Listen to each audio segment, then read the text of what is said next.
Salam sejahtera tuan-tuan, puan-puan yang dihormati dan dikasihi sekalian. Mazli kena halau ketika berkempen. Calon Pakatan Harapan PH bagi kerusi Parlimen Simpang Renggam, Dr. Mazli Malik terpaksa bersabar apabila dihalau seorang warga emas ketika melawat mangsa banjir di sebuah pusat pemindahan sementara di Simpang Renggam pada Ahad. Video berdurasi 1 minit 29 saat mengenai kejadian tersebut tular ketika ini yang memaparkan bekas Menteri Pendidikan tiba di Dewan Utama Kampung Intin Mahruf. Dalam video berkenaan, lelaki berkenaan naik angin ketika Mazli sampai di pintu pagar dengan berkenan sebelum menjerit ke arah calon PH tersebut dengan nada keras menyuruhnya pulang. Bagaimanapun, dua anggota polis mengawal dan menenangkan warga emas tersebut daripada terus marah sebelum dibawa ke tepi jalan di dewan itu. Selepas lelaki itu ditenangkan, datang seorang lagi warga emas juga tidak membenarkan Mazli berkempen di situ dan memintanya pulang. Kita ikut undang-undang, malam tadi sudah cakap politik tidak dibenarkan datang berkempen di dewan itu, kata warga emas tersebut sebelum Mazli mencela dan memberitahu banyak yang sudah dilakukan di Simpang Renggam.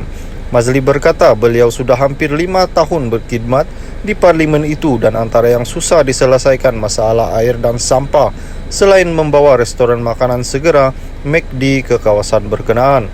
Bagaimanapun, lelaki warga emas tersebut masih tidak mahu mendengar penerangan dan menyuruh penyandang kursi Parlimen Simpang Renggam itu pulang sebelum Mazli mendakwa layanan diberikan lelaki itu sebagai inilah perangai UMNO. Mazli kemudian mendakwa rakyat mengenalinya dan sentiasa bersama rakyat sama ada susah atau senang. Kejadian tersebut dipercayai dirakam jentera kempen PH sebelum tular dalam media sosial. Sementara itu, Mazli melalui rakaman video yang disiarkan di Facebooknya memberitahu bahwa beliau telah memaafkan tindakan dua warga emas terbabit dengan menyifatkan manusia sentiasa membuat kekilafan. Pada masa sama, bekas pendidikan itu turut memohon atas ketelanjuran kata-katanya semasa cakap dengan seorang warga emas tersebut dengan menyifatkan perbuatan menghalau itu perangai UMNO. Jelasnya tindakan itu mungkin mengguris hati penyokong UMNO dan berharap insiden provokasi seumpama itu tidak berulang kepada mana-mana pihak pada masa depan. Selain itu, Mazli turut menasihati penyokong PH supaya pun tidak memberi respon negatif sama ada, mengingatkan bahawa semua rakyat Malaysia perlu hidup rukun bersaudara, memasuki gelanggang demokrasi dengan sikap profesional. Pada PRU 14, kerusi Parlimen Renggam dimenangi Mazli dengan 18,157 undi berbanding calon Lian Tek Meng BN meraih 14,000 undi, manakala Muhammad Jubri Selamat daripada PAS mendapat 2,983